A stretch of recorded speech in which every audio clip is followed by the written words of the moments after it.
नमस्कार साथियों, मैं राजेंद्र मंडलोई आपका हमारे चैनल पर स्वागत करता हूं। और जैसा कि आप सभी जानते हैं कि हमारे चैनल के माध्यम से क्लास 12th के क्वेश्चन बैंक को हम सॉल्व कर रहे हैं। आज के इस वीडियो में हम इंग्लिश क्लास 12th के क्वेश्चन बैंक में नोट मेकिंग समरी वाला जो आपका पोर्शन है उसको हम हल कर रहे हैं। ठीक है दोस्तों, पिछला एक वीडियो में इसका डाला था, जिस वीडियो में मैंने आपसे बोला था कि आप अपने हिसाब से उन क्वेश्चंस के आंसर दें। तो बहुत से स्टूडेंट ने मेरे पास अपने आंसर भेजे और उनको मैं थैंक यू कहता हूँ, धन्यवाद देता हूँ कि उन्होंने अपना अमूल्य समय देकर मुझ तक अपने आंसर पहुँचाने का प्रयास किया।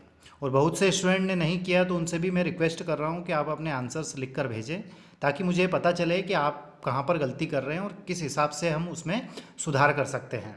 ठीक है दोस्तों, तो मेरे पास जितने भी आंसर्स आए हैं, है ना, व्हाट्सएप मैंने आपको नंबर दिए थे, उस नंबर पर आपने मुझे व्हाट्सएप किया, तो उसमें जो मुझे ठीक लगे और उनमें किस प्रकार का सुधार होना चाहिए उस पर हम आज के इस वीडियो में डिस्कस करेंगे। तो जो पहला क्वेश्चन है आपका, destruction of forest. Destruction of forest में का जो नोट मेकिंग है वह मुझे ये जो है सबसे ठीक लगा जितने भी आए उनमें से। ठीक है दोस्तों, तो इसका जो टाइटल होगा डिस्ट्रक्शन ऑफ फॉरेस्ट होना चाहिए। ठीक है, यदि आप ऐसा करते हैं तो एक नंबर आपको यहीं पर मिल जाता है। ठीक है, टाइटल ढूंढने के बाद ही। उसके बाद में हम बात करते हैं नोट मेकिंग या नोट्स की। तो यहाँ पर जैसे यहाँ पर स्टूडेंट ने लिखा है नोट्स, तो इसके स्थान पर आप चाहें, ये भी सही है, यदि आप चाहें तो यहाँ पर आप लिख सकते हैं note making. Okay, note making लिख दिया। अब नोट मेकिंग लिखने के बाद हम लिखते हैं हेडिंग। तो हेडिंग में एक लाइन लिखते हैं, जैसे लिखा हुआ है इम्पोर्टेंट ऑफ द प्रोडक्शन या प्रोड ऑफ क्रोपलैंड्स या क्रोपलैंड्स। ठीक है, तो ये इसकी क्या हो गई, हेडिंग हो गई। अब हेडिंग होने के बाद में हम लिखते हैं सब हेडिंग। तो स्टूडेंट ने यहाँ पर जो सब हेडिंग लिखी है ये थोड़ा इधर ज़्यादा लिख दी है, तो यहाँ पर उसको क्या करना चाहिए, मतलब मीन्स सॉरी, आपको क्या करना चाहिए, यहाँ पर आपको करना चाहिए जो 1.1 लिखा हुआ है यहाँ से लिखना चाहिए 1.1। उसके बाद में जैसे लिखा हुआ है सोइल इरोजन इंक्रीज, तो ये यहाँ से आएगा।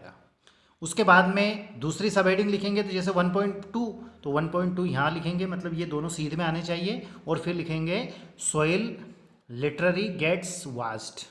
ठीक है, उसके बाद में 1.3 है तो फ्लड्स एंड द डॉट्स 1.3 हो गया। ठीक, और आगे बढ़ते हैं। तो अब आपका सेकंड पार्ट है, तो सेकंड पार्ट में हम हेडिंग लिखेंगे जैसे लिखा हुआ है शॉर्टेज ऑफ फायरवुड। ठीक है, एब्रीविएशन का यूज़ हो रहा है, तो अच्छी बात है। जहाँ पर ज़रूरी हो या ज़रूरत हो तो हम एब्रीविएट कर सकते हैं। अब एब्रीविएशन कैसे करना है, कब इसका यूज़ करना है, इसके लिए मैं पहले वीडियोस डाल चुका हूँ। नोट मेकिंग में टाइटल कैसे ढूंढना है, नोट मेकिंग कैसे करना है, समरी कैसे लिखना है, ये सारी चीज़ें मैं पहले rules and regulation with format की फॉर्मेट कैसा होना चाहिए ये मैं बना चुका हूँ। तो वो वीडियो यदि आपने नहीं देखे हैं तो उन वीडियोज़ को ज़रूर देखिएगा। प्लेलिस्ट मैंने बना दी है और उन वीडियोज़ की लिंक, उस प्लेलिस्ट की लिंक मैं अभी डिस्क्रिप्शन में भी डाल दूंगा, तो वहाँ से भी आप देख सकते हैं। तो इस प्रकार से ये दूसरा पॉइंट हो गया। फिर बात करते हैं हम, तीसरा पॉइंट है इसमें जैसे टेक्नोलॉजी ऑफ ग्रीन रेवोल्यूशन। तो यहाँ पर जैसे 3.1 लिखा हुआ है, तो ये मेरे ख्याल से यहाँ पर आना चाहिए 3.1।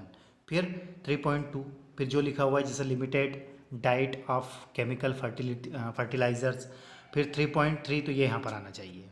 उसके बाद में चौथा पॉइंट दिया गया है, आप चाहें तो 3 पॉइंट बना सकते हैं, 4 भी बना सकते हैं। जो चौथा पॉइंट है इसकी हेडिंग क्या है, डिसएडवांटेज ऑफ फॉरेस्ट डिस्ट्रक्शन। तो इसके यहाँ पर लिखना है फिर हमें 4.1, तो यहाँ पर दूसरी बात ये ध्यान रखना है, जैसे यहाँ पर 3.3 है तो ये सीधे में आने चाहिए 3.2। ओके, ताकि इसका जो स्ट्रक्चर है वो अच्छे से दिखे और आई कैचिंग विजुअल्स में रहे। ठीक है, तो ये तो आपका हो गया पहला क्वेश्चन, डिस्ट्रक्शन ऑफ फॉरेस्ट का नोट मेकिंग। इसके बाद में हम बात करें इसकी समरी की। तो समरी किस प्रकार से होनी चाहिए, देखिए बहुत से स्टूडेंट ने समरी, नोट मेकिंग, टाइटल वगैरह सभी दिए थे, तो समरी मुझे यहाँ पर ये सबसे ठीक लगी कि जो आपको पूरे पूरे नंबर दिलाते हैं। ठीक है, तो जैसे जो समरी रहती है, तो समरी में ये रहता है कि जैसे जितना भी पार्ट दिया गया है, जैसे 100% जो मैटर दिया गया है पैराग्राफ का, उसका हमें 30 to 40% समरी में लिखना रहता है। तो ऐसा ही स्टूडेंट ने लिखा है, जैसे destruction of forest has major impact productivity, croplands, soil erosion increases, when firewood becomes scarce, people begin to burn है ना। काउ डंक, डंक का अर्थ होता है गोबर, मैं आपको बता देता हूँ, है ना। And crop wastage, in many places cow dungs and crop wastage are how the major sources of cooking energy. The slowly energy part of the plant gets used. Add to this technology of the green revolution, the total biomass goes up and so does the drain of the nutritions from the soil. तो इस प्रकार से यदि आप note making summary करते हैं तो ये आपके लिए काफ़ी हेल्पफुल रहेगी। ठीक है दोस्तों, तो मैं आपसे ये चाहूँगा कि ये तो आपका क्वेश्चन नंबर जो फर्स्ट था, उस क्वेश्चन नंबर फर्स्ट का आंसर ये हो गया। अब इसके बाद में यदि हम तो आपका जो क्वेश्चन नंबर 2 है, क्वेश्चन नंबर 2 जो आपका दिया गया है नोट मेकिंग का, उसका आंसर आप मुझे अपने हिसाब से जो भी इंस्ट्रक्शन मैंने दिए हैं, इन इंस्ट्रक्शन को फॉलो करके क्वेश्चन नंबर 2 जो आपका नोट मेकिंग वाला है उसका आंसर आप अपने हिसाब से लिखें। और मैं जो नंबर आपको दे रहा हूँ, मीन्स जो बार बार मैं आपको व्हाट्सएप नंबर है मेरे, उस नंबर पर आप मुझे व्हाट्सएप करें ताकि मैं उसको देखूँ कि कहाँ पर आप गलतियाँ कर रहे हैं। और एक बात और आप विशेष ध्यान रखना कि जिस स्टूडेंट का सबसे अच्छा नोट मेकिंग एवं समरी मुझे लगेगा कि हाँ ये वह नोट मेकिंग एवं समरी है या टाइटल है इसमें, जिससे कि स्टूडेंट ज़्यादा से ज़्यादा नंबर प्राप्त कर सकते हैं, तो उसके ऊपर मैं वीडियो बनाऊंगा। नेक्स्ट वीडियो आपके आंसर के ऊपर ही मेरा वीडियो रहेगा। तो आप अपना आंसर जो है वह अच्छे से, जैसे कि आप फाइनल कॉपी में लिखते हैं उस हिसाब से लिखें और मुझे व्हाट्सएप करें। तो नंबर है 9589661967। ठीक है दोस्तों, आई होप कि इस वीडियो से आपको हेल्प मिली होगी। आप अपने फ्रेंड्स, रिलेटिव, क्लासमेट्स के पास इस वीडियो को शेयर करना ना भूलें ताकि वह भी इसका फ़ायदा ले सके और अच्छे से तैयारी कर सके। पिछले वीडियोज़ यदि आपने नहीं देखे हैं तो उन वीडियोज़ को ज़रूर देखिएगा। ठीक है दोस्तों, thank you very much for watching.